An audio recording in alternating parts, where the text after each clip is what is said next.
Okay, so this morning we're going to go over, and we've kind of dabbled in it as we've gone along. This will be the formal kind of setting up views, getting what you want out of the view. We touched on it the first day about crop regions and visibility settings, but I wanted to come back and do those again, so that way, if there's any questions as we've been going along, now you can actually kind of really solidify that concept. Because they're really, really important on navigating the model. I went in this morning, and I've also, for preparation of the rest of the day, added in a floor for you. So on most of our work today will be on level 4. So just make sure that that's open and looks the same as mine. So again, we're going to be opening. So we're going to go File, Open, Project, and you're going to go to the Dropbox folder for today. And it should be session 3. And then if everybody wants to open this Sweet Bird Start file and then save it down to the desktop.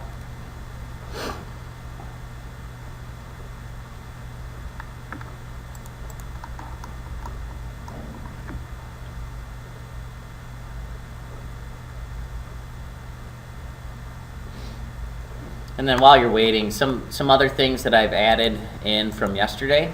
And while that's opening, so we can go over this.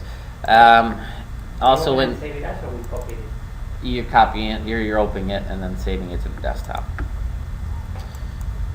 What I did was I went back and some of the nested families and the massing stuff, I think the files that I created were kind of not as clear. So there's 2 that illustrate that same thing I did with the truss, but it's the more formal version. So it actually has the column as an adaptive component. I don't know if we can see this here.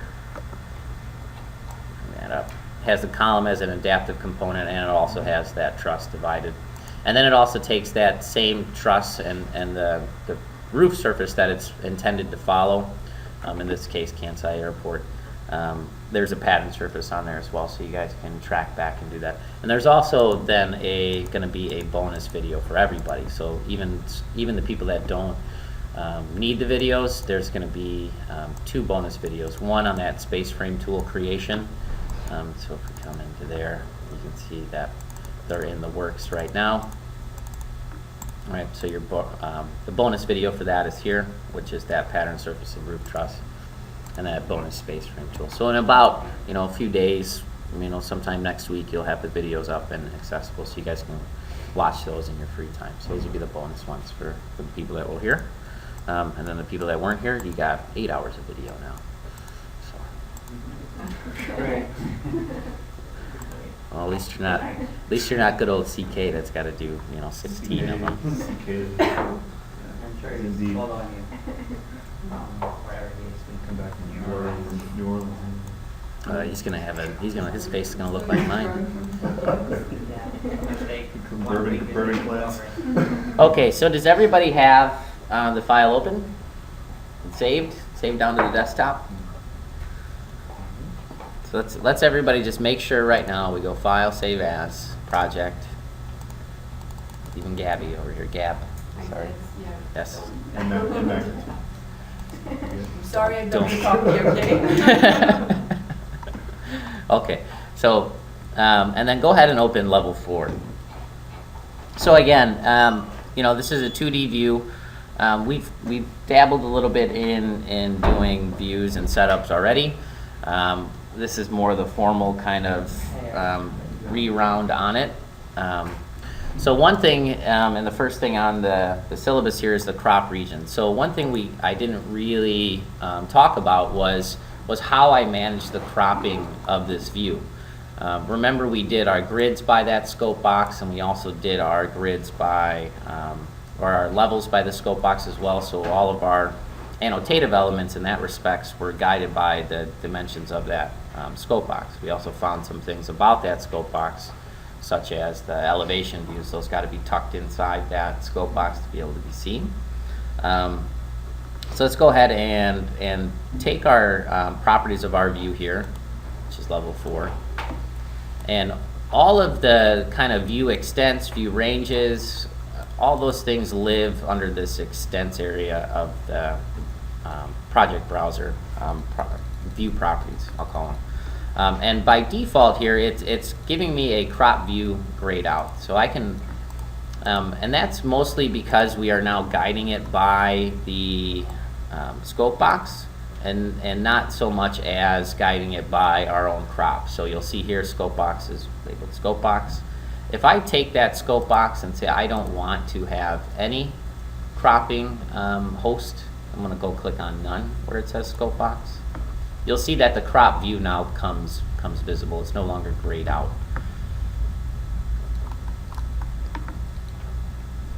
And then also in this view, I have wireframe on because I was doing some CAD modeling underneath it. So let's go ahead and turn that visual style back to hidden line.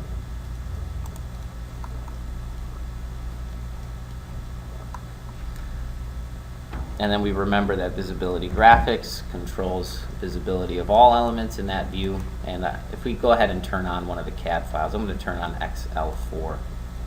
Click apply. Okay. So right now our file still looks fairly clean because even though we've taken it off the scope box, it's still cropped because we have that crop box checked. So what's the purpose of cropping the view? We can immediately see one initial purpose just by deselecting that and seeing why we do that. You know, I've imported this CAD file, or linked this CAD file. That CAD file had a ton of other extraneous information that I didn't necessarily need for producing parts of my Revit model. You know, but I do still want that to live in there. You know, so this becomes fairly cluttered. It's processing data that doesn't necessarily need to be processed. And I want to just basically clean up what I'm looking at in the viewport. If I'm trying to put this on a sheet, when I go to drop this on a sheet, which we'll talk about a little later today, all this information is going to come with it. So I want to be cropping this down. So to crop it then, all I need to do is turn that back on. So I come down to the properties of the view. So I'm deselecting in the white space, selecting the properties, and coming down, and I'm checking this on. So when I crop it, it's going to remember my old crop region, right? Okay. So if I want to see that, I can turn that on or I can turn that off. So in this case, I'm turning it off, and then I don't see my crop region. So all I see is my scope box. So that really then cleans up the drawing. I don't get that black box around it. You know, again, that's not going to print when I go to print it. It's more so for guiding the user into pushing and pulling that scope or that crop box around.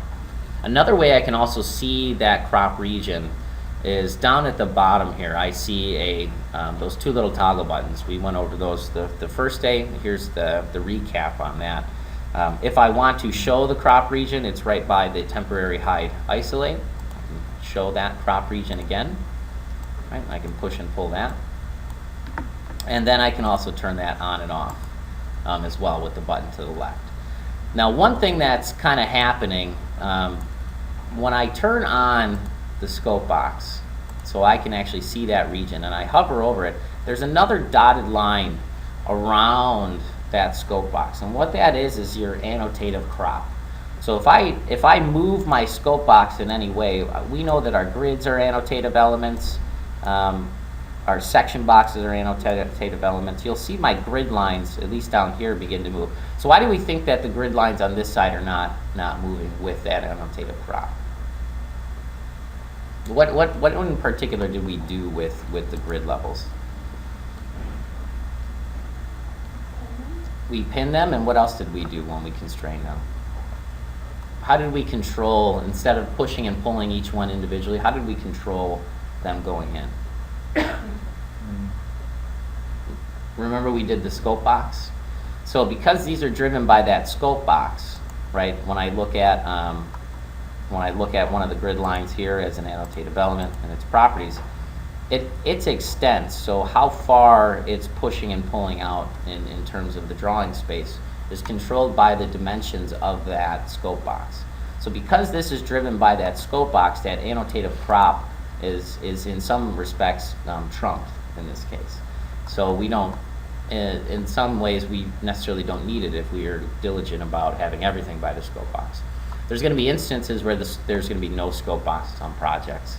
So having the annotated prop is something beneficial, because you can see as I push and pull, I can then say, well, I want my annotative elements here to come in closer to where my crop region is, or farther back from where my crop region is.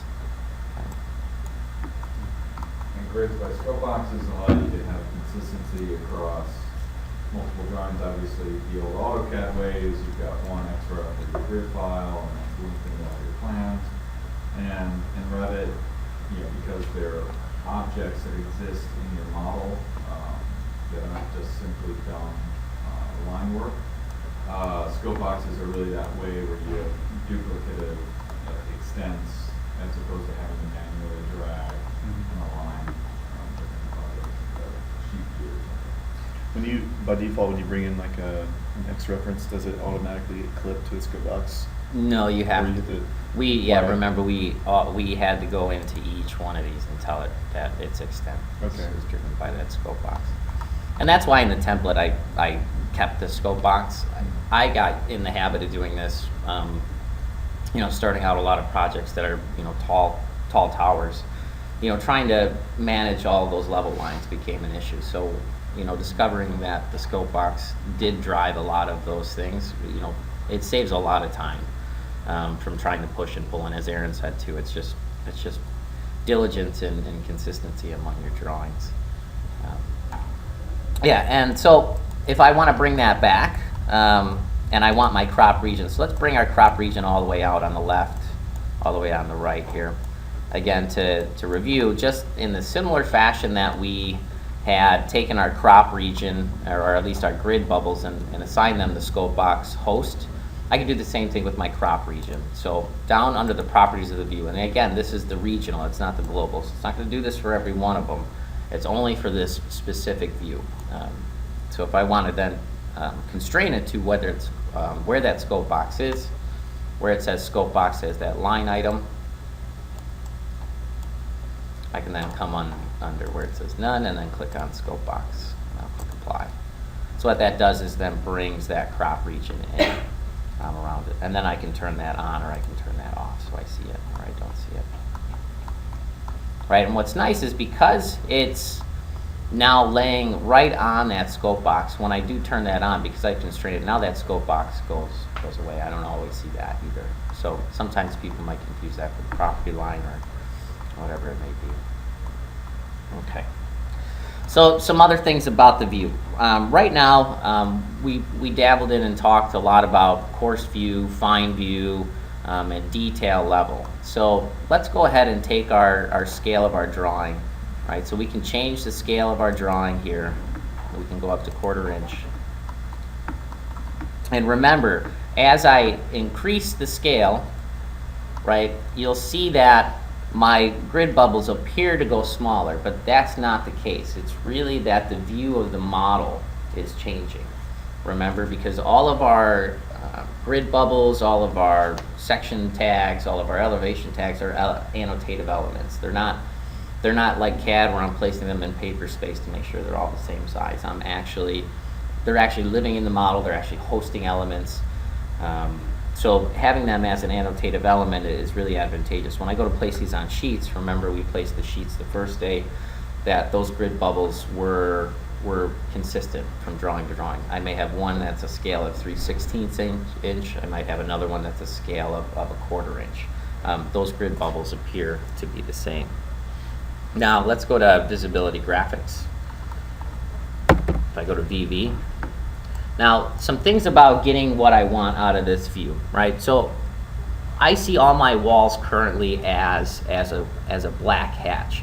Now there's 3 ways that this is driven. It could be done by the object style, right? Remember, the object style is that global take on all walls and how they're cut and everything else. And then my regional setting, so I'm coming into the country, there's my regional setting, is this visibility graphics. It's controlled by the view only. And then we also learned that I can drive that by a material as well. And then actually I should have said there's 4. Then the 4th one is there's the coarse scale view versus a fine scale view. Now when I select a wall, the first thing I'm going to do to troubleshoot why my walls are not looking the way I want them to look on the plan, or vice versa, my columns or anything that's being cut, I'm going to select the object in question, and I'm going to first initially look at its properties. What does it look like up here on the top left? Does it look like, do the two match up? And if the two don't match up, that means something in here is being overridden, right? What it is, I don't know yet, but I do know that something's being overridden. So the next thing I'm going to do is then look at the properties of that specific wall in general. I know right now that it's probably not that. It may be, only because that all of my walls are appearing this way. So let's go ahead and edit type on that wall, right? And we can look at our coarse scale fill pattern and our coarse scale fill color. So chances are this is one thing that's alluding to why we're looking at the view this way. So we'll kind of just try and change that to gray. If I click OK. Right, doesn't change my view. And then I'll also toggle my coarse view, medium view, and fine view as well. So when I go to fine, it goes back. So I know it's a coarse view kind of setting problem here.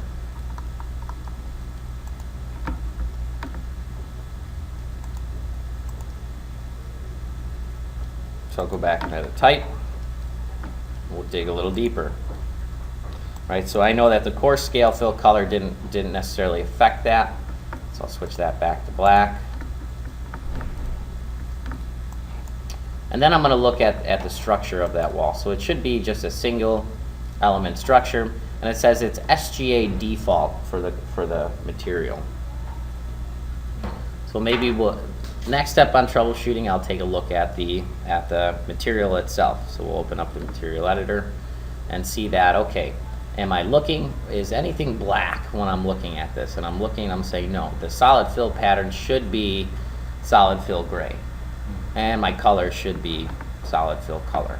Okay, so that's telling me another thing is happening with my wall. So why is that happening? So that kind of gets me through that specific wall for that specific type, right? I've troubleshooted that, and kind of like I alluded to before, it's got to be something else that's trumping the view, right? There's something in there that's making all of my walls go. So that tells me it's got to be something that's either regional or global on the entire set. So I'll click OK. And I'll exit out all of that. Say, okay, well that's fine. That's not working. And generally, if there is a coarse scale fill pattern, you're going to see a solid fill or something on there. Now what I can do, and one thing to kind of note on this is if I come in and say, on this, I want you to actually, be the bird screen for my cut pattern. If I apply that, it should override that view on all of them. So you'll see that all of my walls then pick up that view, and that's because I drew all these walls with the same typology.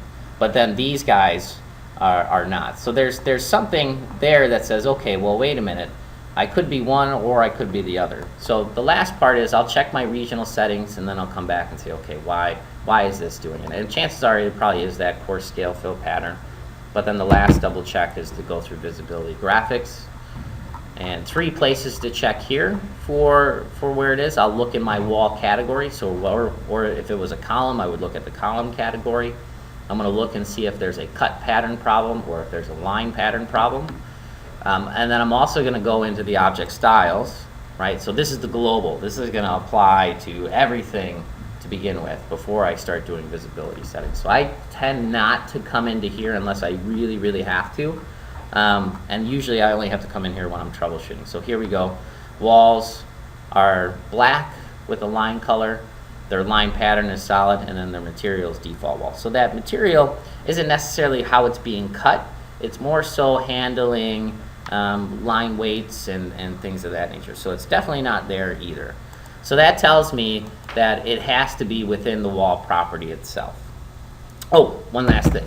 There is a third place, and we'll set up some filters today to do the Boolean. So I would check my filters. So what we can do is we can set up custom Boolean toggles, because if you think about it, remember when I say Boolean toggle, it's not the Boolean operation for making geometry. It's a Boolean to toggle whether a condition is true or a condition is false. And that's basically all these items are. It's a database that says I have a item of casework, and if I am casework, then do something with me if I am casework. So that's what you're kind of looking at in the visibility graphics. We can also set up custom filter toggles. So I would say if I am wall that is interior, then do something with me. Color me this way or color me that way. So that's the kind of fourth place you'll want to check if you're having problems with looking how things are being cut in that view. Since I've checked all those, I pretty much know now that it's under the coarse scale fill pattern for this. So I would right click, or I would come into edit type, and we would change this out and make sure all of them just say none. So generally, you've got a hierarchy of how visibility is controlled. First and foremost are at the project level, which is object style and material. Right, so that's across object styles and materials across the entire model. Below that is the by view, so objects that reside inside the view, and below that is by object. And so you have kind of a hierarchy of where objects can be differentiated and where visibility can be controlled. Correct. So object style, typically in a project, object styles and materials are things that you adjust once for, for example, the Studio Gang template. That'll be edit type, right? That'll be at the type level, object style, or? Object styles are by category. Or that's by category. So object styles are based on categories, Mhm. and these are across the entire project, across all views, across all model elements. And so if you want variability, you use the visibility graphics overrides, and you override these object styles to customize them for that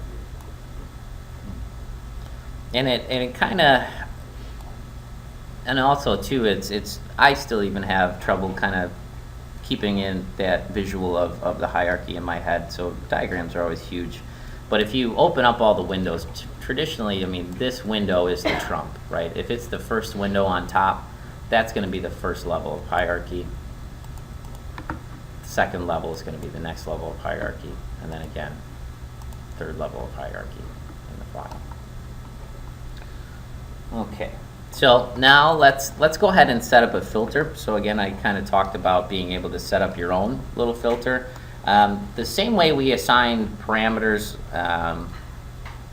within our families yesterday, building out the box, looking at the space frame, doing all those little exercises, we can set up Boolean toggles as well. So we assign a specific variable condition where we type in a text function, or it's some type of property within that wall that makes it as is, and then we say, okay, if you are this, then color me something else. And it's really, for me, it's useful when I'm looking for specific partition walls in a floor plan that already exists, or anything that I'm trying to query in the model.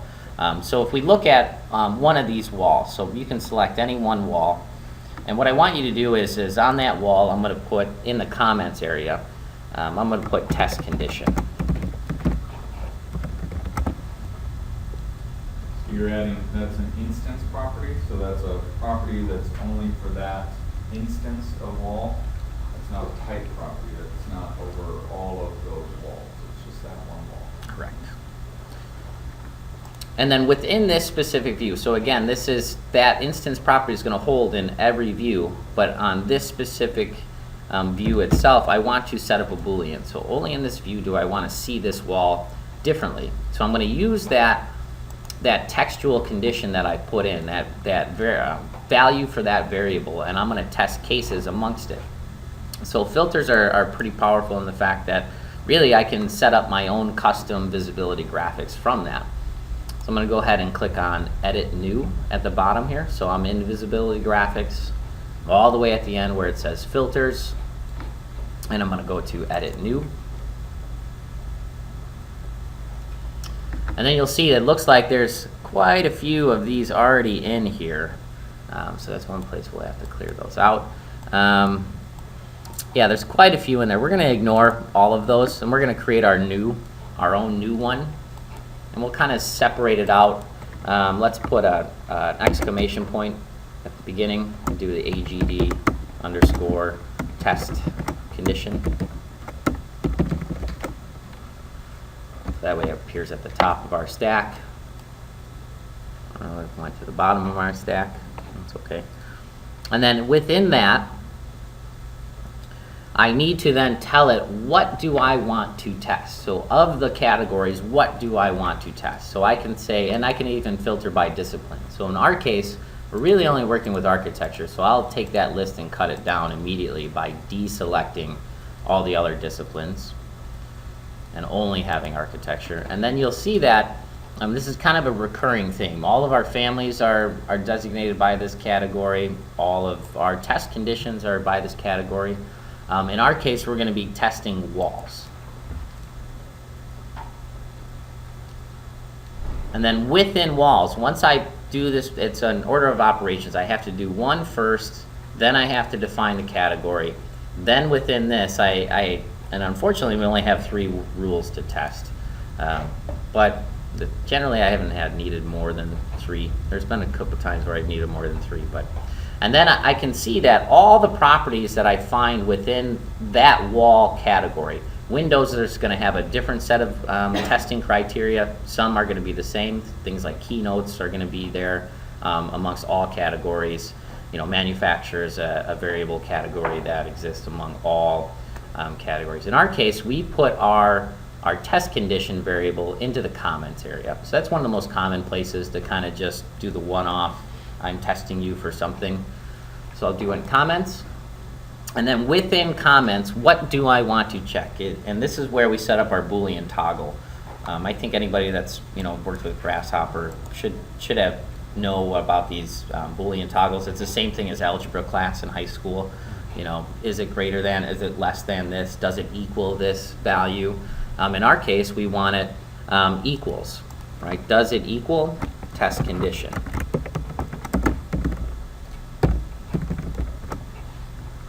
Apply, and I'll click OK.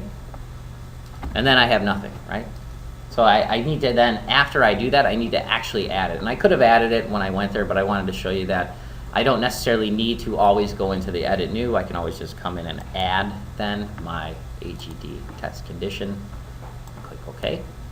So now this should look fairly familiar to what we see in the model category. So now that I have this, do I want to, first things first is the first category there is visibility. Can I see you or can I not see you? So remember, I'm saying that my test conditions querying all walls currently to see if they hold in their comments area the value of test condition. We only set it up on one wall. So if I deselect visibility and I click apply and click OK, that wall that I selected should now just be hidden from the view. Right. If I come back to visibility graphics for this view and go to filters, I'll turn it back on. And I'll say I can do other things with it. I can halftone it. So the next quick checkbox is clicking on halftone. So this is, the halftone's really advantageous for like elevations, right? Is this object being cut or is it not being cut? Am I halftone in the back or am I halftone in the front? Sometimes on curtain wall panels you're going to halftone specific ones versus other ones because you're trying to display something in that drawing. Click apply and it'll halftone out my object. So pretty much it's only operating on this value. So what happens when I want something else? So it's not specific to the type. Remember, it's an instance property of that wall. So here I have my core wall. So I want to set up a filter override that maybe halftones this core wall.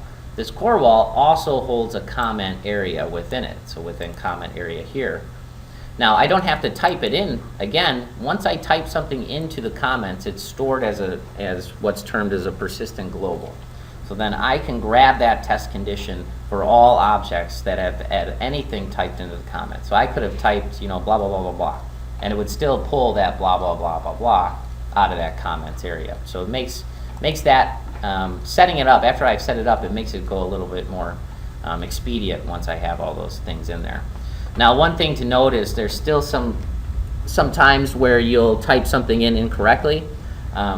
it will still sometimes stay in there. So try and be diligent about spelling and being aware of what you're putting into that comments area. But it's as simple as changing it out, right? Once I have that halftone, I can halftone it.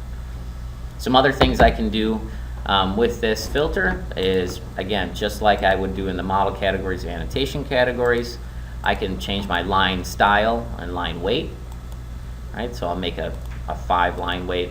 I'll do my color as red, so I'm highlighting these. I want to see on the drawing where these discrepancies are on my walls. And I can do a pattern of dash dot on it. So that's my projection surface. So projection surface, remember, was always in 2 and 3D views that are looking at elevations or sections. And then anytime I'm cutting it, so in section I'm going to cut, what would it look like in plan when I cut? What would it look like? I would do the same thing. I could override my line. Let's say show me that. So one thing this is starting to do is hopefully give you an idea that views,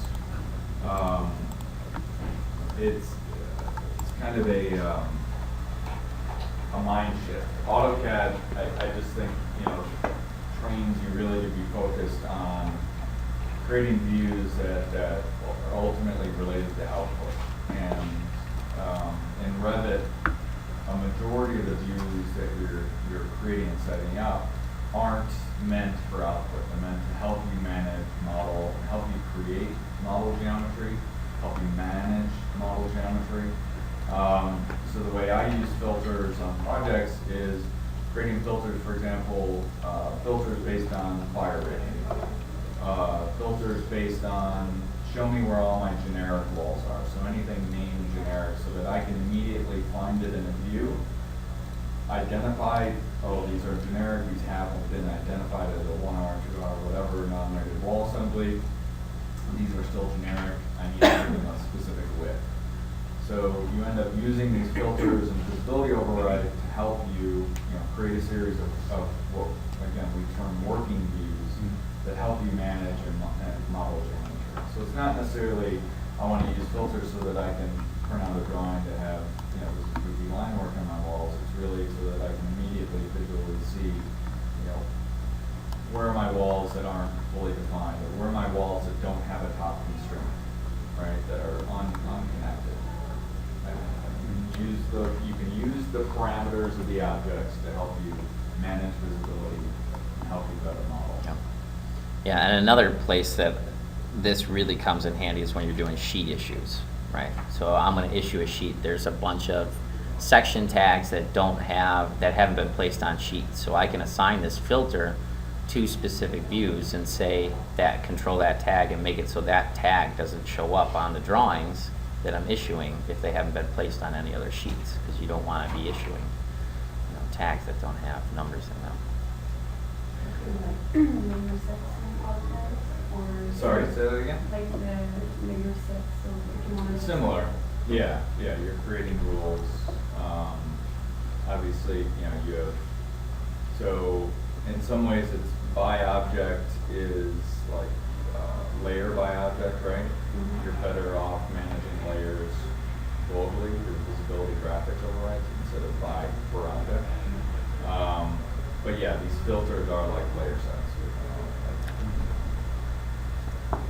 Okay. More flexibility. In terms of cost estimating, it must be a dream for contractors because they could just immediately get links, areas from this model, probably, right? Yeah, within reason. Yeah.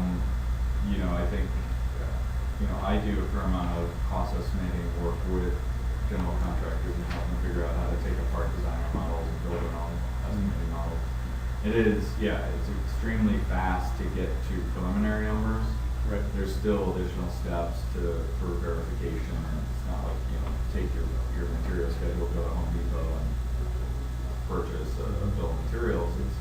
It's close. Yeah. Okay. So I kind of saved dimensions and going over actual dimensions till we got to the views.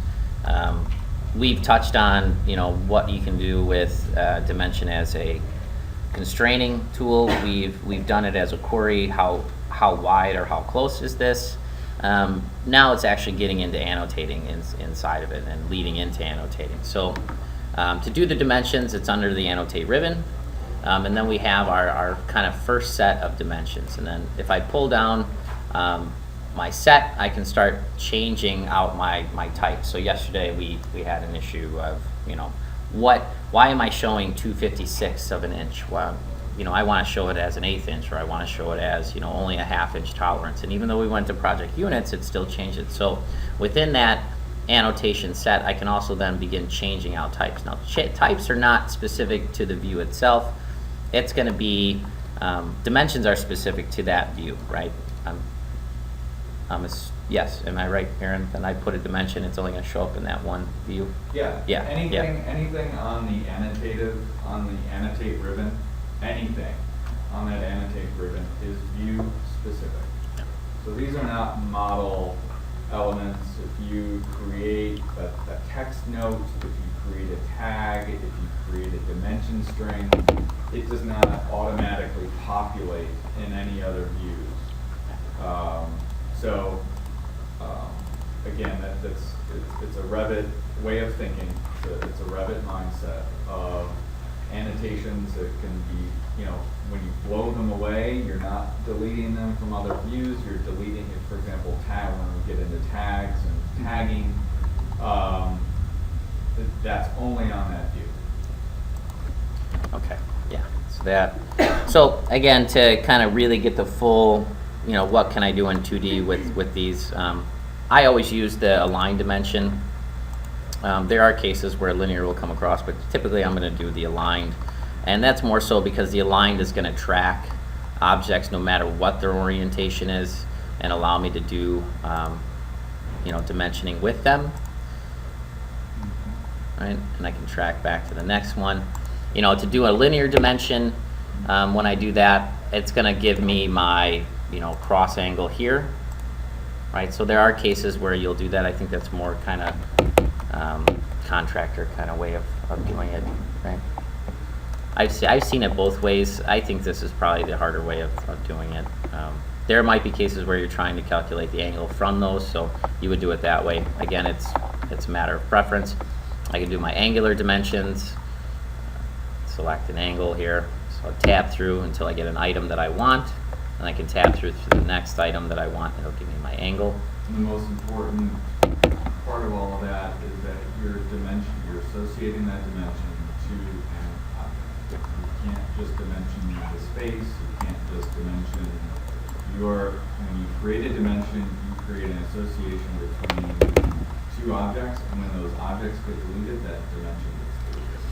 Yeah, and a little workaround too is are instances where you want to have kind of a dimension floating in space, which I have done, or you don't want to host it to an object. So having links, when we start linking Revit models together, if something changes in the link, all of a sudden because that host item isn't there anymore, even though I've dimensioned through to a link and then that link goes away, it's going to delete off that dimension. So that's where you'll see a lot of people come in with a reference plane. So I type RP for reference plane. And you'll see a series of these reference planes kind of floating into space, and you're wondering, well, what do those refer to? So that's, again, naming reference planes is huge. But then whenever I need to do this, I'll dimension straight to then that reference plane. And that way, at least if it's something that I know needs to stay there and it's to a host element in a linked file, it's not going to disappear when I open up that main file. But again, trying to manage this becomes also an issue. So there's a drawback to everything on it. Some other things with the dimension strings. Let's go ahead and make a dimension string across a series of walls here. So when we'll do an align dimension, DI for dimension. I'm clicking and I'm tabbing, so if I wanted to come from center line or outside wall, if I tab through, it's going to pick the center or the outside of that wall. In this case, maybe I want center, so I'm clicking again. Again, to not do to end the dimension string command, if I hit escape, right, it's going to get rid of my dimension. So I want to make sure that I'm clicking off into a white space to stop that dimension string, and I'm carrying that over. Right. I'm just clicking out into the white space and then it stops that.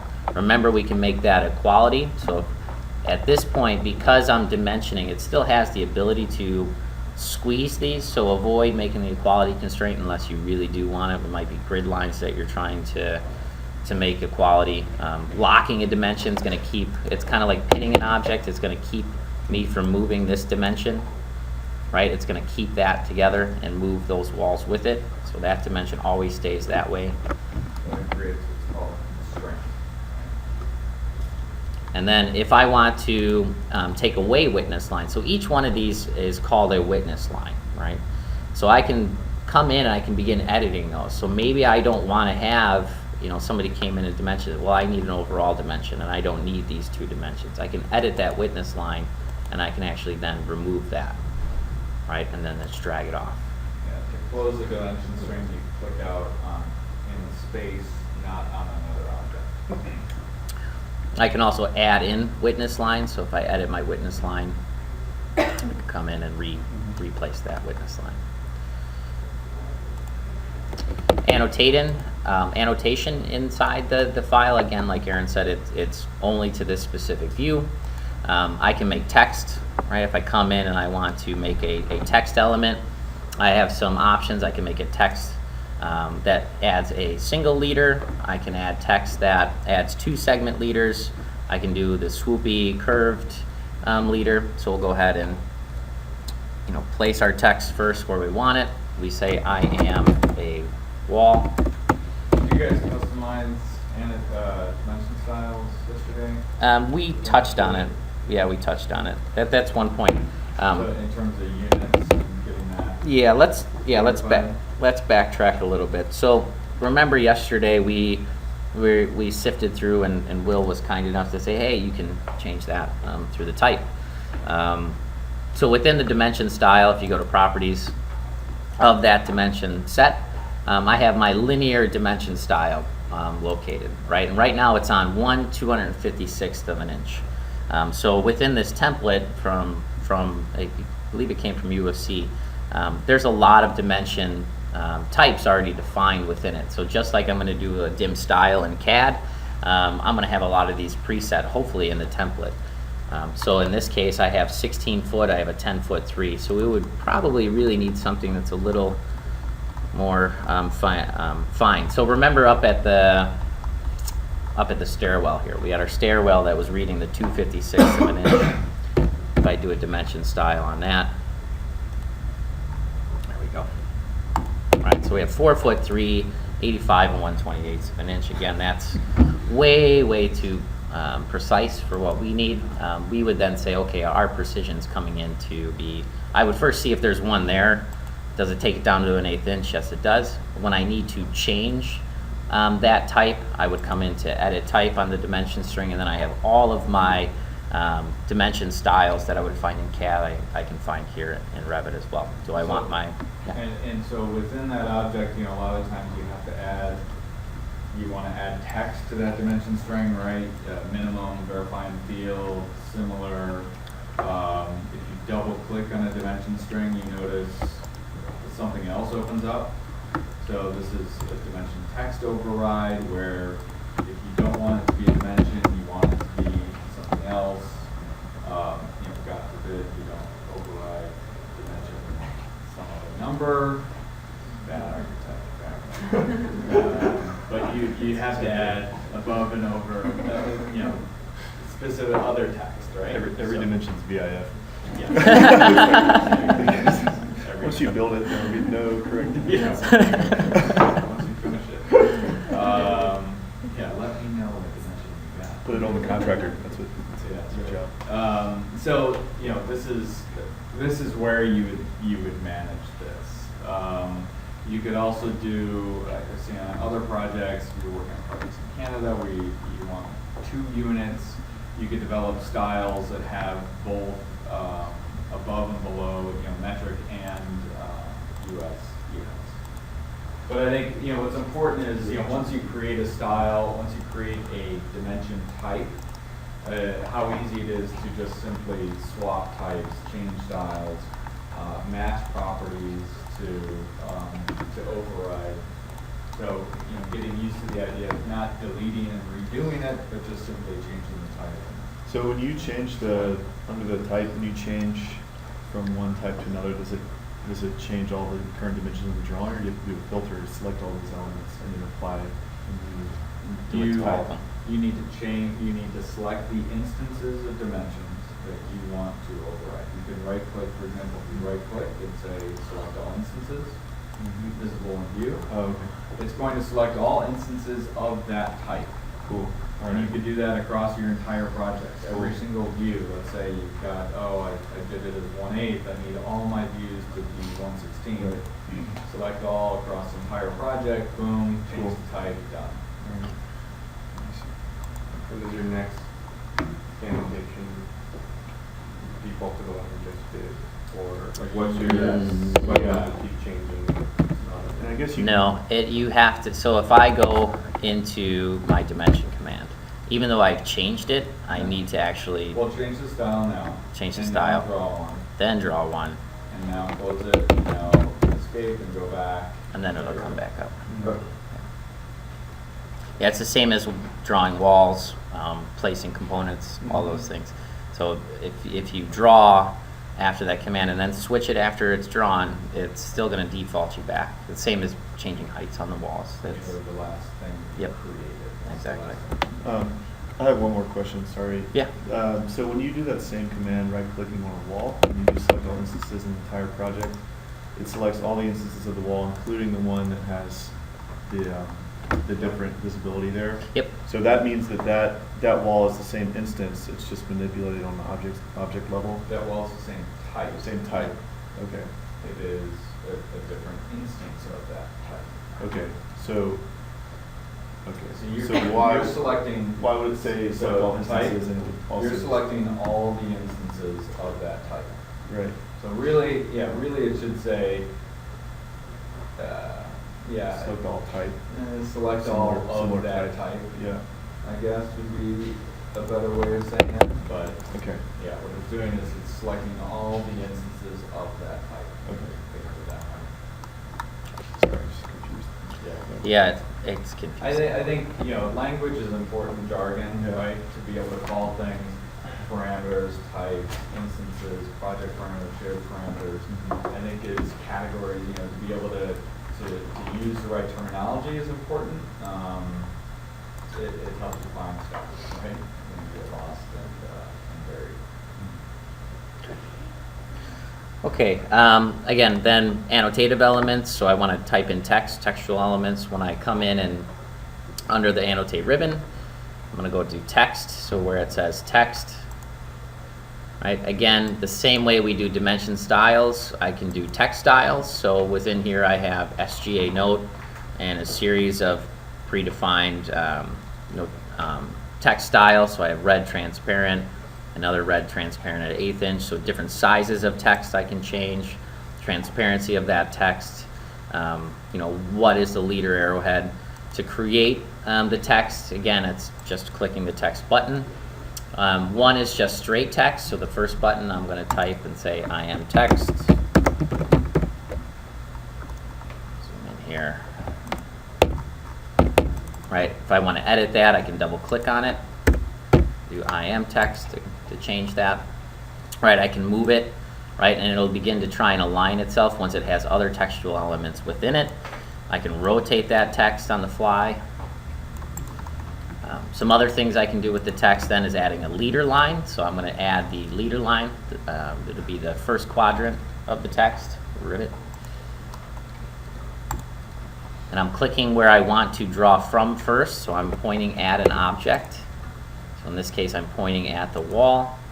And I'm dragging up to show where I'm at. Now you'll see that now that I have a text element already in there, so when I'm detailing or placing notes and I want to align notes, it will do some type of tracking of existing elements, right? So this one is showing that I already have a piece of text, so it's going to allow me to track that. Now it'll also then allow me to track below it. It's most likely tracking this at the top of this, and then it's also tracking the left side here. So where is the boundary of this text box? And click there, and then it's going to allow me to say I am a wall. Right, and because I tracked it with that left kind of box outline, it's then tracking where that goes as well. and it's evenly spacing those out. You know, if I want to edit this leader line, so I want to kink the leader line, once I have it, I have my grips. I can click and drag my grip up, and it'll make a kinked leader line. And then I can also drag my front leader line down, and it'll still track kind of that center of that wall, or I can begin trying to track the outside. In this case, it's really tracking itself. It's not tracking the object. It's not dependent on the object because it is a note. The next one with text is I'm going to do the 2 segment. So in this case, we made the 2 segment from start. I can start out and say that this one's going to draw the 2-line text immediately. And you'll see if I have a series of these, it'll allow me to track them. It doesn't align the angle of the leader, though. One thing that I think everybody asks is, can I get the angles to line up? And in this case, The way to do that would just be copy that text. yep, copy it. Yep. Copy the text. Right. Yeah. Follow those. Right. Can you copy them and then it gives you if you want to stretch the line that you track it? Yeah. So let's copy that one. So I'll do CO for copy. Move that up. Let's Right. say you want to extend the arrow. Yeah, it will not. Yeah, it won't. You want to track it? Nope, it won't track that angle. Maybe you should. Yeah, it is a pain. It was a pain in CAD too. You know, It is it is a pain. Yeah. In CAD, at least it's aligned. Construction lines for your computers. Yeah, reference. Yeah, do it as reference. Yeah. All of your leaders. Oh, yeah. I don't even think you. Castro will murder you. It's his hard ass mom. I don't even. Yeah, you can't even align the leader to the reference point. So no worries on that. Some things you have to let go. Let it go. Good cat. Daughter's favorite song. Right. Some options. So once I do have it, I can add leader lines. So I am a wall. I have another wall on the other side. I want to add another leader to the right side. I can do the right side leader, add, and say I am a wall as well. Right. It will track its point, and it will track its orthogonal mirror, but it still doesn't track the angle.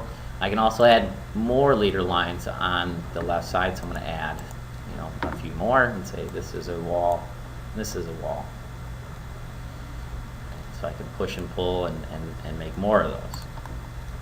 If I want to remove them, there's also the remove last leader. So if I add one and I didn't want it, I can always remove that. Justification, Just real quick, it bugs me, but on the remove leader, you can't select which leader you want to remove. It removes the last one created. yeah. Get over it. So if I want to attach leaders, so I have leader lines that I need more control over, I can do a leader at middle left, attach, and if you read, it says attaches the leader to the middle left of the text node to the bottom. So if I have multi-line text, I am the wall, I am a wall, and I have and multi-line, right? Where I'm aligning that leader, you'll see when I did that operation, I have one now that has the leader at the top left, I have another one at the bottom right. So you'll see that this is controlling whether or not I want it at the top. So if I move this to center, it's going to move that center down to the center of that text. I can go to bottom, so each one of those is aligned, or I can reverse those. Other things, just like Microsoft Word, I can center all of my text. I can right justify all of my text. I can even check my spelling, which is great. I can check my spelling. That would be my ultimate tool. Okay, so that's text. If I want to change the style of text, it is per object, just like the dimension styles work. When I select that text, right, I'm going to change that notation to be bolded in green. Right, if I wanted to edit bold and green, I could edit type, and I could duplicate that off and say bold and green number 2. And maybe I'm changing line weight with that. Maybe I'm bold and green and dark green. My arrow filled, so if we want to change the style of how my leader line is looking, so my SGA note 1/8 inch, We'll edit that type, and duplicate that off, and just leave it as number 2, so we don't change the original one. All right, I have my leader arrowhead. Arrow filled 30 degrees. I can say that I want this to be a diagonal 1/8 inch, and you'll see that it changes my arrowhead for me. I may be trying to do the filled dots, right? I can do a filled dot with it. I can also change my text font, right? Standard Microsoft Word, doing Arial with it, Arial narrow. Text size, if I'm changing text size, you would want to indicate in the name of the type how big that text is. That's the general thing that most people are looking for. How big is the text, what color is the text, and what style is the text. So in this case, 1/8 inch is indicated on the SGA note for it. And then my width factor, right? So if I'm trying to scale it, so this is graphic design inside Revit.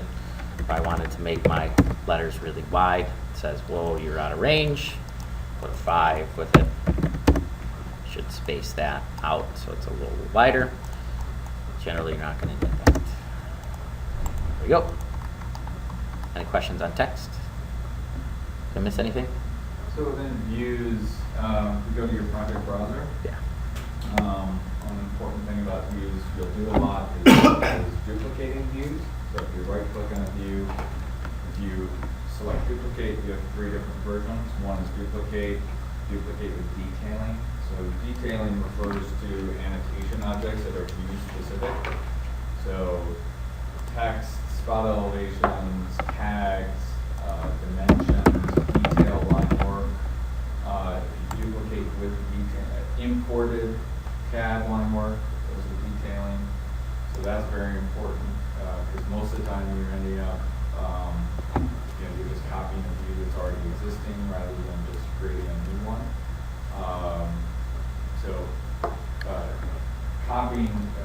Duplicate with detailing copies all of those tags, text, and annotations. Yeah, if we were going to do a straight copy. The dependent is like, just it updates based on how you change level 4.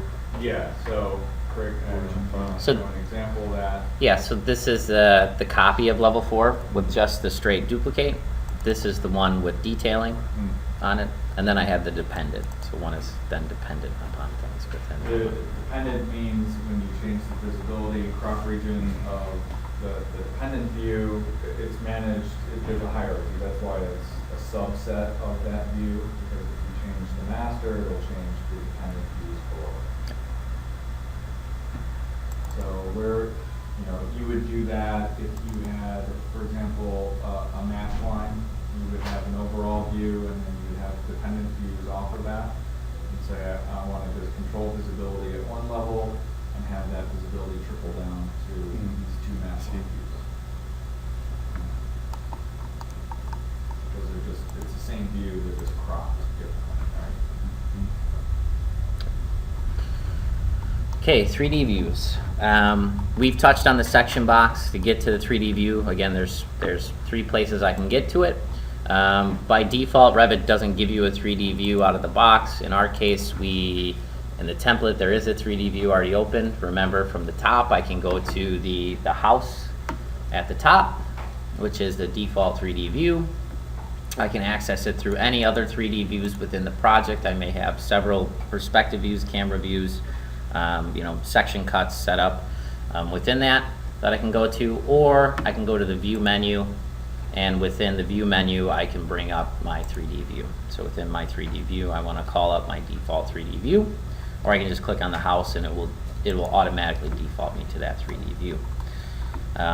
Within this, remember, we had now our section box. If I wanted to turn the section box on, so this is probably the most common one in the 3D view, is to turn that on and turn that off.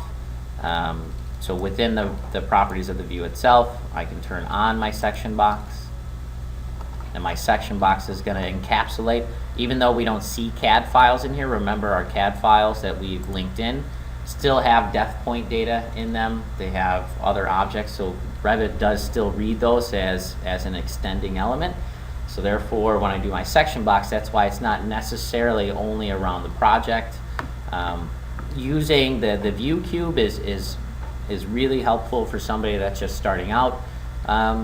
with moving this and getting used to doing the grips are fairly tiny. They're hard to use. I can go to my front orthogonal view with my view cube. I can spin that view cube around to the right side, and I can push and pull then that item. You'll see that even so, if I get close enough, I'm still kind of missing it, and that's why we use the orthogonal, because doing that in 3D, it's quite often you'll end up pushing and pulling something you shouldn't. If I click and drag, I can grab that down. Oh, to bring up the section box, it's under properties of the view itself. Yeah, it's a line item there. And then in that orthogonal view, I can bring my item over. So maybe we just want to look at the core in this view.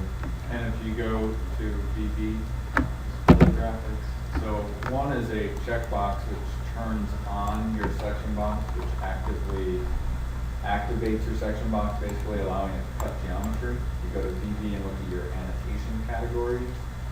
You can turn off your section box visibility. So, for example, if you have an output view, you just want to see that line represented, hide your section box. This is where you do it. All right. If I can go back to 3D, so on my cube, I'm coming to the 3D view, and I'm seeing that.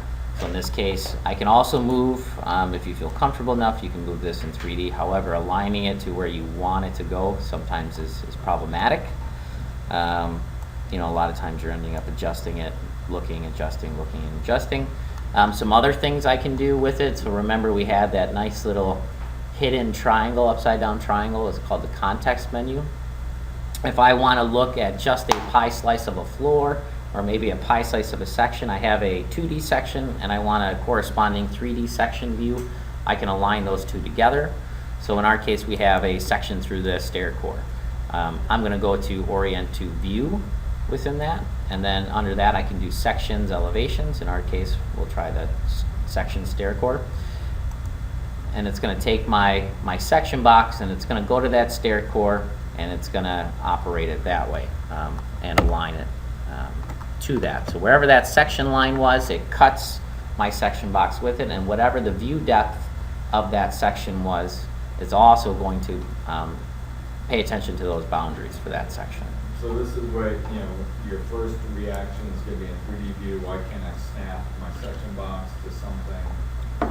The way to do that is to orient your 3D view based on the cutting planes of a two-dimensional view. So your floor plan has view range. Remember, your cutting plane, your top and bottom. You can align your section box to those extents of your view range, and the same thing for elevation and section. Yep. So you can orient a plane, right? If I had a working plane, I can orient to that. If I wanted to do a floor plan, all right, we've done the floor plan yesterday. Orient to floor plan, floor 4. Rotate that around. And I find it's helpful because it shows me in 3D, you know, if I get confused with my view range about how far I'm looking up or down, aligning a 3D view to that gives me a really clear shot, three-dimensional shot. And that's a good point. One thing we'll have to go back to 2D about view range. So we'll come back to that. Some other things we kind of know and we've done the first day was turning on shaded views versus non-shaded views. Again, enabling the ray trace engine, so that's your real-time rendering. Anytime I have you know, an actual texture map on my object for my material, I turn on realistic, I can see those items. Consistent colors, right? Remember that consistent colors are going to maintain whatever my decided shaded view was. So I pick a color for my projection surface or my shaded view color. If I turn on the sun, remember to turn on the sun, I'm actually turning on shadows to do that, right? It's going to maintain the consistency of color that I've picked. If I don't do that and I just use shaded, the sunlight is going to affect those colors, and it's going to brighten the ambient light of those. How I can change other visual styles, so if I want more fine tuning of those shadows or how those lay, I go to graphic display properties or graphic display options, and I can go and begin changing how the shadows are intense, how is the ambient light handled. If I want to silhouette objects, so a lot of times we'll just gray the silhouettes. So if I do that, you'll see a little change in the line weights.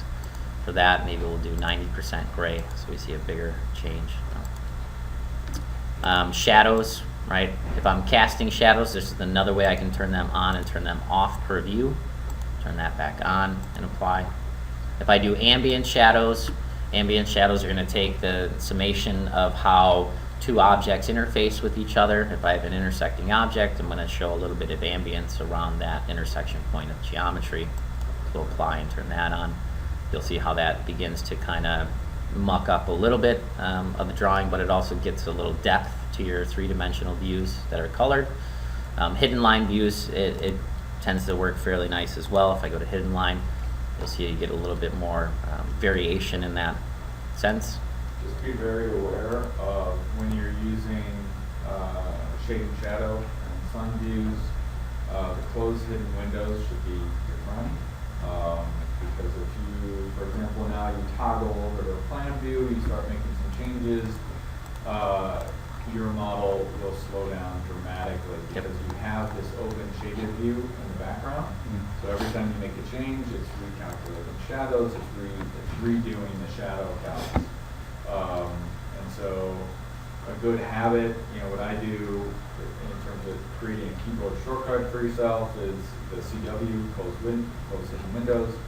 And so every, like maybe I'll save every 10 minutes, and before I save, I do close hidden windows, save, and make it like a 10 to 15 minute kind of, it's just what I do.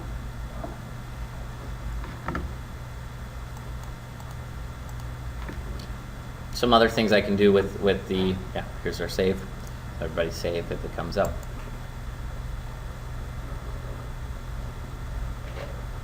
You guys see where to change keyboard shortcuts? Did we talk about that? Yeah, we did. And why don't we all do that anyway while we're here, just to get practice changing it. If I go to the R, this is should be fully ingrained after this. Go to options, user interface, remember, and then I can go to my keyboard shortcuts. So yesterday it came up, is there a keyboard shortcut for grouping objects? We typed in, looking for group, we searched for group, we found group. Close hidden windows, we go close, and it should bring up close hidden windows. And as a office standard best practice, do not change the default keyboard shortcuts. If the keyboard shortcuts there, keep it. Just add additional ones. I think causes problems in a firm. So if people start move on to another machine and he's got, CC is not copy, but it's delete all groups or something. That's a good example, but you get the idea. Yeah. And it's as easy as just typing. I don't have to select in there. I can type. And some firms, they export that out and they have office standards Yep. for shortcuts that they They can be very draconian. Yep. Fit into the little box. Okay, so one other thing with graphic display options, I find a lot of times people always want to adjust the intensity of the shadow and the sunlight. Ambient light, right? How bright is the entire drawing overall? How intense are the shadows overall, right? So I'm decreasing the intensity of those shadows, increasing the intensity of the sunlight within that. If I don't have a real perspective view, you don't always necessarily see those changes happening, and depending on where the sunlight is, it might be already as bright as it can get for that day. So adjusting it's not really going to do anything for you. Exposure, right? If I'm doing any rendering, it's kind of like Photoshop's exposure. It's going to go brighter, it's going to go darker. And then also my background. So in our massing environment yesterday, remember everything was gradient. So I tend not to change the background unless I'm exporting out a view that requires it, because the massing is just taking in that same gradient that we can toggle in this view as well. And again, too much stuff open here. If I click apply, right? So now it looks like a massing environment. So I always try to not do that, to confuse myself, because sometimes I will get confused and say, am I in the project or am I in the massing environment? But aesthetically speaking, some people do use that capability.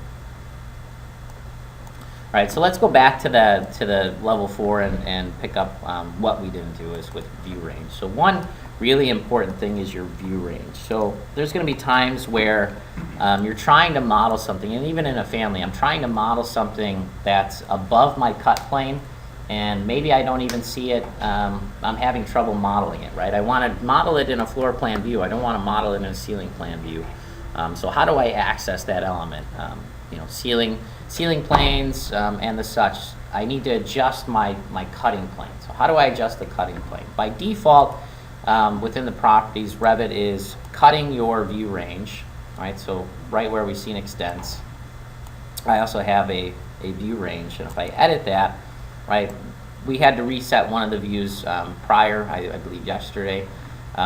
By default, right, your offset is 7'6" from level 4, and then your cut plane, right, so I'm cutting at 4 foot by default. That means that on this floor plan, everything above 4 feet I don't see. And then if I want to see it, I need to go to the ceiling plan. So then the ceiling plan is in a way dependent on what is happening with that floor plan. So if I go to level 4 and look at that object, so anything above that 4 foot cut plane I'm going to see inside of it. And that's by default. If I look at my view range, right, my offset is now 7'6". So in some ways it is dependent, in some ways it's not. So I can also change that view depth. So if I go above in that ceiling plan for level 4 and say I want to go up to 10 feet, and I think my ceiling is at 10 feet, so let's do 12 feet. My ceiling will disappear, and that's because my ceiling's at 10 feet. So it's slicing through that model, so be careful on, typically, unless I need to, I'll change it, and then I'll change it back.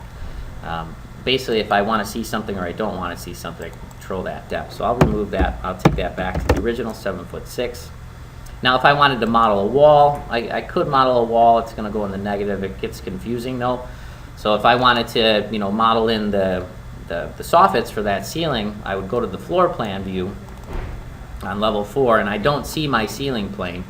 I could adjust my view range, which is under the properties of the view. And I know that I placed that ceiling at 10 foot. I would go to my view range and say that my cutting plane, and I'm going to do this wrong here, is going to be at 11 feet. So I can see down onto it. And if I click apply, it's going to give me the error that says top clip plane is set below the cut plane. And that's because it's clipping. So this clip plane is if we see 7'6" here, chances are it's kind of cluing us in that it's driving that other ceiling plan. So I'll take this, move that up to 12 feet, and then I can see my ceiling plane. In what cases would you not want to associate it with the level above? Does that mean that it goes to the top of that slab, or does it actually read the bottom plane?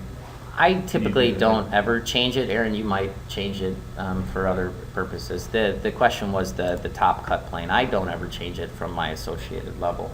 You wouldn't want it to be the level directly above? I could, well, if, let's say it's an atrium, right? Yeah. And then I have on one side, I'm looking at the floor plan surrounding the atrium, but then that atrium extends above. So I want to work on, in floor plan 4, Yeah. I can move up and see what's in the atrium, but typically I would go and do a plan underlay and work with it that way. So I'm trying to line up columns from bottom to top off CAD plans. Mm-hmm. I'm going to do an underlay and just make sure they line up that way. Or you could show, I would say view range is one of the harder things to explain and kind of get some clarity on. It's goofy. Yeah.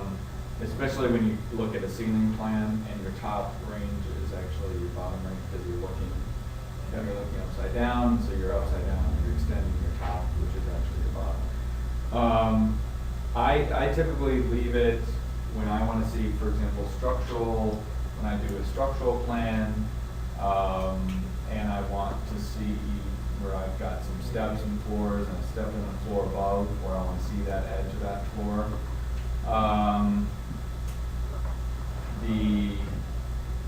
Plan regions are really the only area where I might play around with the cutting plane on top. So if you've got a floor that has 2 different floor elevations, and you want to see down below to the lower level, you would use what's called a plan region to do that. And that way you add some variability to that bottom depth, or maybe that top you want to see some dash line for the objects that exist above, you want to change the line work for that. Yeah. View depth is also, I'm looking at the floor below. There's a lot of times where we don't want to see the floor below, or we do want to see it in that case. Does it make sense? Typically, I'm only... Honestly, I think view range is one of the most Googled Revit questions out there. There's like videos just explaining. It is, something as simple as just changing it here, I find is, making sure my cut planes are there. Not trying to really get advanced with it, I'm just moving it when I need to model something and then moving it back to where I need it to be. Is mostly my take on how I use it. Yeah, because like Aaron said, it can get really crazy. Okay. We've talked about sections and view ranges. We've talked about elevation view ranges. Just to retouch on that, I have on the elevations, right? Elevations and sections are similar to each other, but for in some ways also different. The elevation will act like a section and it will cut through the model, right? So I have my elevation view here. Let's say we had 100 views inside this project. If I right click on that, I can go to referring views, or I can go to that specific elevation view, right? So we can go ahead and open that elevation view. We'll see, because I've dragged, right now it's looking through the model. We don't have enough content in there to actually see the full building. If I were to tile my window here, hopefully you've closed hidden windows before doing that. I'll close my 3D view, close my ceiling plan, WT for window tile.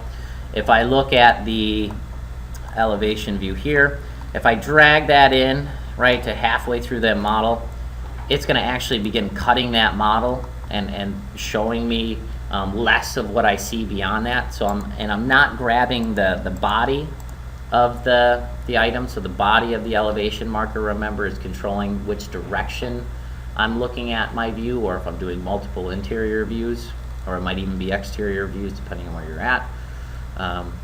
Right, I'm grabbing the actual flag, or the pointer they call it, Revit calls it, and moving that extents and that boundary. And I can also move my extents and boundary as well here. Now in this case, it's defined by the scope box, so remember we turn those on as well to work. Oh, in this case, this one's not with the scope box. So you can choose to move it with the scope box, you can choose not to move it with the scope box. For elevation views, it's kind of a, you make your best guess. If you want to use it, use it. If not, I typically don't do my elevation views with my scope box. If I'm setting up system views, I will for that elevation, but anything else, I won't use it. Sections work the same way in that stair core, right? I'm flipping the direction of that section by using my flip control. I'm turning the flag on and off at either end, and then remembering that the flag itself does not control the view extents. The view extents are handled by selecting the line and then moving my grips accordingly. Okay? Your crop. Which is my crop. Do you guys create new types of sections, plans, and elevations? No, we didn't. I think that's an important one. Yeah. When you create an elevation, you don't just have plan, section, elevation. You can create different types of sections and organize your views accordingly.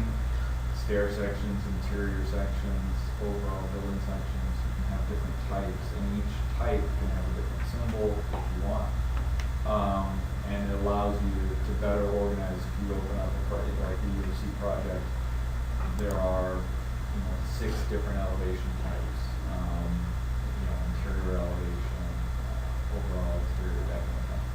Yes, and to demonstrate, I would go click on elevation or plan view, right? And then within that, I'm placing my elevation. Now this is an exterior elevation tag, but I'm gonna turn it into interior, turn on all 4 elevations. Now when I come into my building elevations, it's showing elevations is my category, and then my type is building elevation. So I wanna take those newly created elevations, elevation 1A, B, C, and D. I could change my subdiscipline and call it interior elevations, or I could go into my view itself, and this works for plan. Plan, I can do it explicitly, and I would do edit type, and then I would duplicate off that elevation, and I could call it interior elevation. And then I have the ability then to control what the tag head looks like. It's already in use, okay. Yep, it's already in use. So interior elevation was already in use, so when I go to duplicate it, I don't have to do that, so I can switch out whether or not that is an interior or not an interior. So in this case, I want elevation 1A to be an interior elevation. And when I change that, and I look in the project browser, I should now have another discipline called interior elevations for that view. And because this view is driven by that one body on the elevation, it's going to take all the other 4 views with it and place it under that interior elevation. It's not specific to the pointer, it's specific to the actual body of that. Same thing with a plan view. If I'm going to do a new plan view, maybe I want to do enlarged plans. I'm going to separate out that segment. I'm going to go to plan views, and I can do multiple new plan views. So I'm going to do a floor plan, and I can edit type right here. So it's a little different than the elevations and swapping that out. I would look and see what's already there. I have furniture plans, accessibility, and floor plan by default there in the template. If I go to edit type, I can make new ones. So I'm going to duplicate that off and call it the enlarged plans.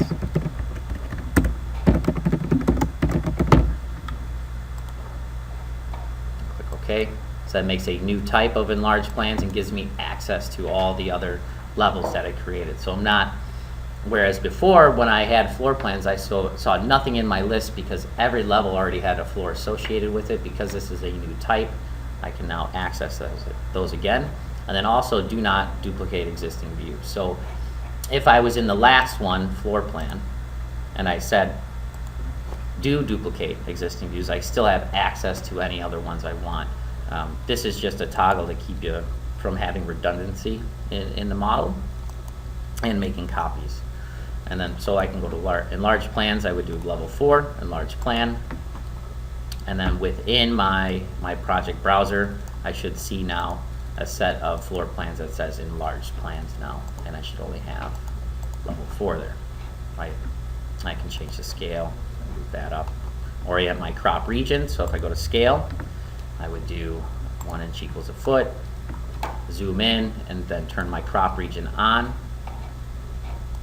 and visible, and then I would crop down to the area that I wanted to particularly look at in that view. Maybe we're looking at enlarged core plan.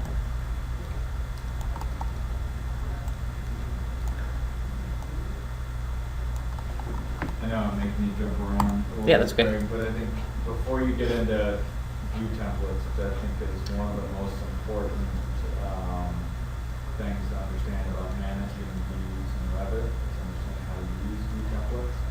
I think camera views are important. Yeah. So, creating a 3D camera view.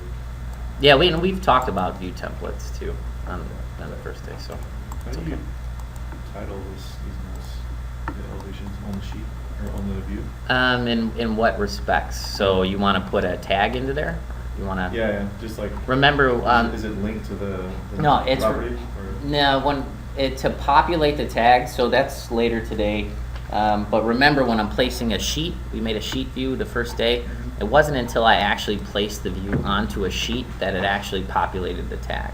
So I don't have to think anymore about okay, where's this drawing at in the sheet set? What number is it on the sheet? And doing that double checking. That's one of the. The view reference is think of it like an attribute in Right, AutoCAD. right. So that view reference has a parameter parameter inside of it that's pulling information from the sheet that it resides on. You know, you can make dummy tags that are just like AutoCAD, that are stupid text that you type in manually, but that's not how Revit works and manages sheets. So until you lay things out on a sheet, Right you now, can't what really that's tag called them. is that's called an unreferenced view. Okay. And so when you go to print, you can see there's a checkbox that says hide unreferenced views. So it won't print that object until it is a quote unquote a reference view. It resides on the sheet and has a number associated with it. Yep. Okay, so camera views. If you're gonna follow along with me here, what I want you to do is close all your hidden windows, so you should only have a plan open currently, and plan 4 would work, floor plan 4.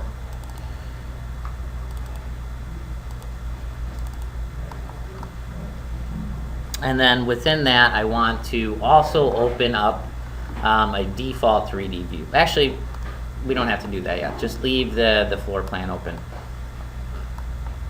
Do you have to leave at 10:30? Okay. I will see you guys Monday afternoon. Have a good weekend. Sorry, I'm in the school park camera. So are you? So Monday afternoon's okay? Yeah. Okay, good. Yeah, so I'll see you guys about 11:30 Monday. Perfect. Have a good one. Thanks. Okay.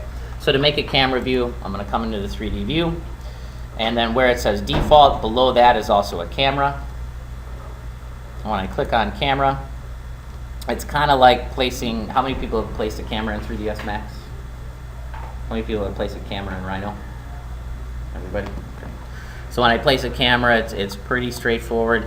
Let's say I want to look through into this space, right? I'm going to go ahead and click where I want to start, and I'm going to drag out where I want to end. Now, and that immediately will open up my view. Now, first things first is, oh, wait a minute, I'm not seeing everything I want. So tendency is to come in and begin moving this out. Now, unfortunately, that's not the right thing to do. It's not like a 3ds Max camera or a viewport. How it's working is I need to, let's just see what happens. So if I do WT on the keyboard here, and turn off my floor plan 1, there, do WT again. There we go. So when I want to see where that camera lies inside floor plan level 4, so I have floor plan level 4 active. To show the camera, I need to right click on show camera. So underneath my 3D view, I right click and I say show camera. So I'm not activating the 3D view, I'm actually in floor plan level 4 and I'm saying show camera. Okay? Now when I move my view on the right here to show more of my glass, you'll see my field of view on the left change, right? So it's not positioning and widening that view, it's changing the depth so that my perspective becomes really skewed. So this is where people complain about Revit cameras a lot, is really skewing that. Once I've skewed it once, it's really difficult to get it back to the way it originally was, right? You'll see that I'm trying. You'll never get it back to that original nice, even perspective. So what I suggest doing, and it's really the right way to do it, is there's one option within this crop region box for this particular 3D camera view, and it's the size crop. So within the size crop,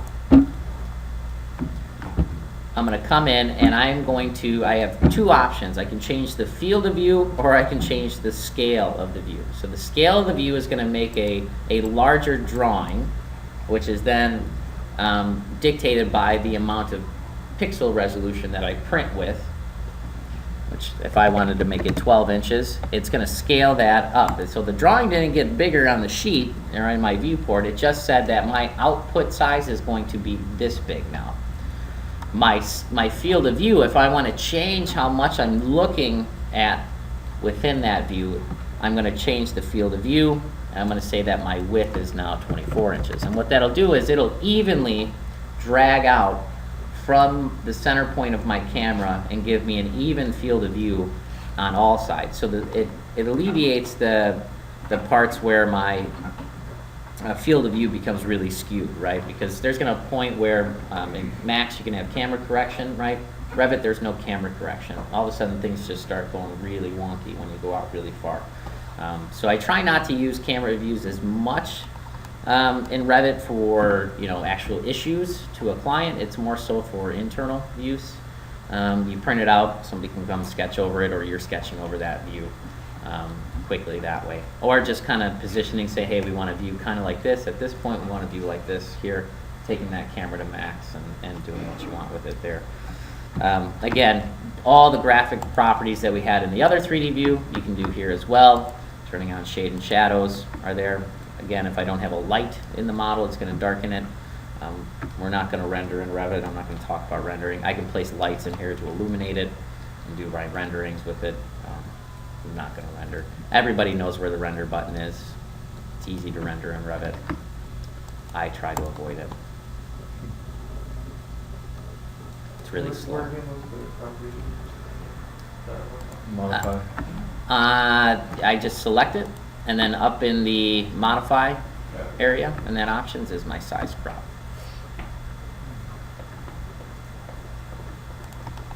Okay.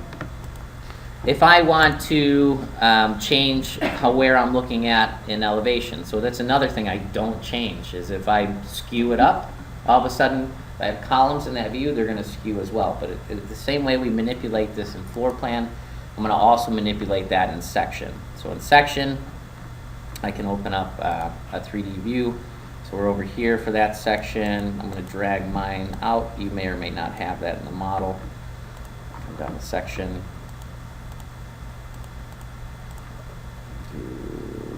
Just go to view for that. All right. And if in this one, I come up to my 3D view and say right click, show camera. All right, I can see now my camera in elevation. If I move that camera down, right, it's going to move that and that initial target for me, and you'll see how that begins to skew my vertical. So there's no camera correction availability. So I typically do not change that elevation unless I'm changing both the target and the camera. Yeah, it's a shame that they don't have that, but they don't. Someday, pray to the Autodesk gods. Any questions on cameras? I think that covers most of what cameras can do. I can also do walkthroughs.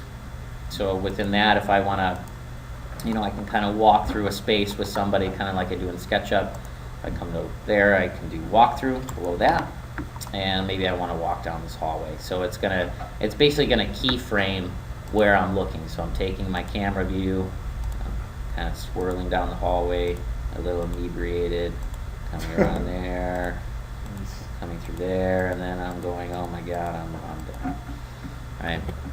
So I'm taking that's my keyframe, right? Once I have it, I escape out of it, I can then come in and edit those series of points. So every place I pointed it, it's just a spline controls. Am I controlling the camera? Am I controlling the path? Am I controlling the keyframe? So I can add a keyframe on that path, right? Something I want to change. If I want to edit that path, whoops, we lost it. All right, so then I lost it. So whoops, where'd it go? Okay, well, to get it back, now there's a category of walkthrough. And if I come down, I should see walkthrough. If I open that up, I have nothing. So how do I see it? How do I see my walkthrough? I need to come in. One, I'm going to turn it shaded. Well, I still don't see nothing. So what you need to do is come in, show camera, so I can see where my camera is. And I should be able to preview this item. Maybe it's because it was escaped out. Yep, that's exactly why. So even though I'm here in my walkthrough, you would think intuitively that I had the controls here. I need to go back up the same way I showed the camera in my level 4 floor plan. So I'm going to do double WT for my window tile.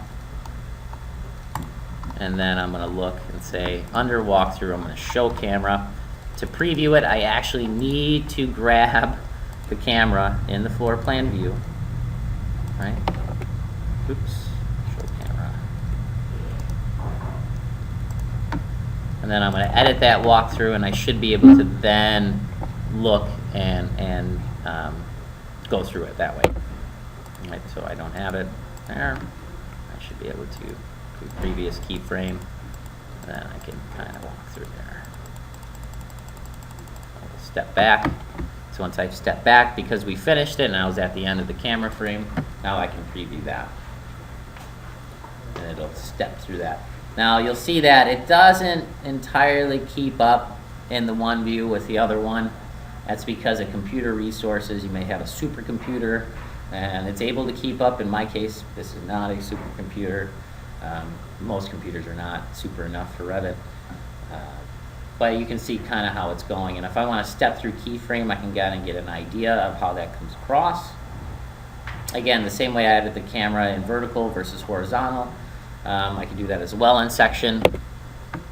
All right, if I want to export it, I come to export. And typically, this is the easier way to kind of preview it all the way. I do export walkthrough, blah, blah, blah, blah, blah, yep. Select my walkthrough. So I can't be in the command of the walkthrough to export it.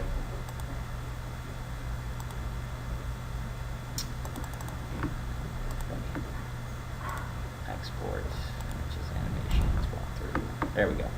So it's going to ask me, you know, anybody that's done any basic animation, how much of the frame range. If I extend my frame range, it's going to extend the number of frames I have. Frames in the second. If I have, you know, 45 seconds, then it's going to take 300 frames, divide that by 45. It's going to be choppy. It's okay though. I can do AVI, and then I believe I can do MP3 out of it, or WMV. And then I need to put a compression on there.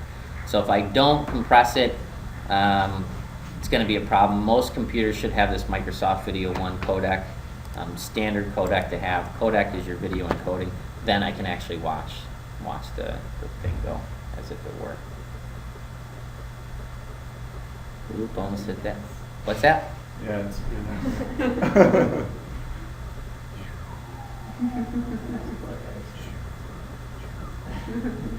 Yeah, off the ledge. And We're gone.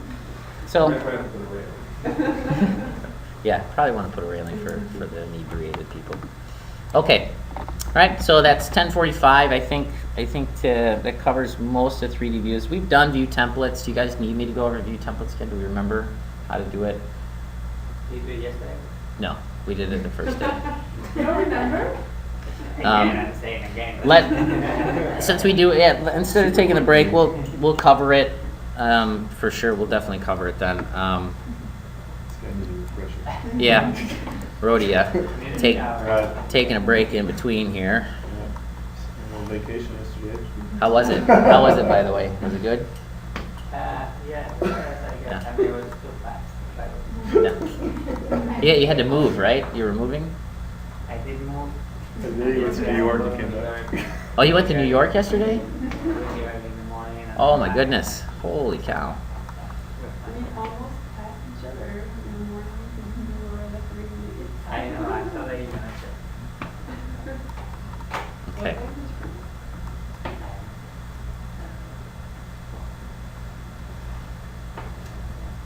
So in this view, remember we set up filters, right? So filters are a view specific item. If I want to apply this same set of kind of properties to another view, I can create a template out of this. So the first things first is I set up my view how I want. In this case, I don't want my CAD plan on, so I'm going to turn that off as well. Right, so I have my drawing with Revit content in there, my notes. Some cases, notes will not come with this because remember, notes are specific to the view and not specific to a global template either. Okay, I'm going to come into the View menu. I'm going to go to View Templates. And then under View Templates, I'm going to go ahead and create a template from the current view. And in this case, I'm going to call it Tutorial Template. Enter. And then it brings up. So everything that we can control in terms of view can also be controlled through a template.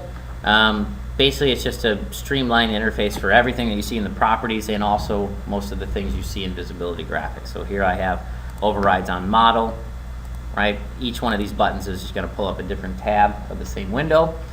I click OK. Now, if I look at the properties of this view itself, right, remember from the first class, by default, even though I've created the template from this view, it doesn't mean that I've applied that template. So I don't come in here and apply template properties to current view, because what that does is it's going to take any properties from a template and apply them. It's not going to stick the template to it. It's just going to say that I am part of this, so I'm going to apply this. So let's do that. So let's see the difference. So if I go to apply template properties, maybe I'm applying accessibility 1/16 of an inch. Chances are that's going to change my scale to a 1/16 inch scale and do some other pieces. So I'm going to apply properties, and I'm going to click OK. And you'll see in my properties of this view now, it's the same view. It didn't apply that template, it just applied the properties from the template, right? So it still allows me to then change. So I can use that as a starting point. So maybe I know that I'm setting up a new template based on this other one. So I'm going to take the properties of that one, but I still want to edit it. So I'm only applying the properties. If I want to apply the template so that way nobody else can change it, I'm going to come into the view menu again, do view template, and I'm going to, instead of doing it from the button, so this is applying and creating, to actually apply the template so it stores to the view itself, I need to deselect out here, and I'm going to say that I want this particular view to have a view template called the one we created from the original tutorial template, and it'll go back to what I had prior. Changes my scales. It can handle anything you see in the view properties, it's going to handle in the template. If I come back to managing that template, so now I have it, it's there, I've applied it, I've removed it. If I want to manage that, so now I can't manage it through the view anymore. I need to actually go to the template properties and manage it. I can choose to either include things or not include things. Right now, everything is checked. So that means I can't change anything in terms of view through the typical view properties. So in this case, everything's checked. If I come to the view and I hit VV on the keyboard, everything is grayed out, right? Except filters. Can't add them, but I can edit them. Now, if I come into back to my management of the view templates, and I say, maybe I want to allow people still to override graphics of what's visible. If I don't include that in the view template, so we'll come down, I have my tutorial template here. Make sure you have that template selected. Otherwise, you're going to change everybody else's templates. I'm going to come into override models, and I'm going to deselect that. I click OK. Now, when I go to visibility graphics, I can still change things, but the other ones are grayed out. Right? So I have a control over what can be changed on the fly and what cannot be changed on the fly. By default, when you create a template, nothing is going to be able to be changed. They're going to assume that you're going to lock it out.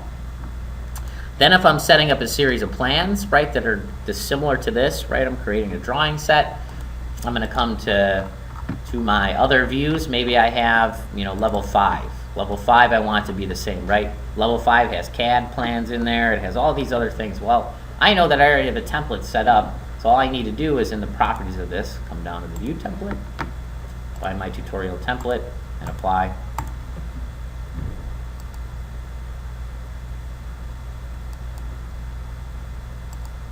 Should have turned off the CAD plan. So why do you think it didn't apply to the CAD file? It's not the same CAD file that was in level 4. So it left those on. Because we had put the CAD file as only in that view, it wasn't able to turn that off because the Boolean toggle didn't exist in the template. Right, so in your guys' case, for this project, you'd have one that has the odd levels, one that has the even levels. Right? Or I would duplicate off views and not duplicate with detailing, and then use those as my drawing set views. Okay? Make sense? All right. Any questions? Okay. Let's take a break. Come back. It's 10:52. Let's come back. I have one question for you that I missed before. Yeah. Sure. We have the interior elevations. How do we change them from elevation, building elevation to interior elevation? Let me stop the recording here. Hold on.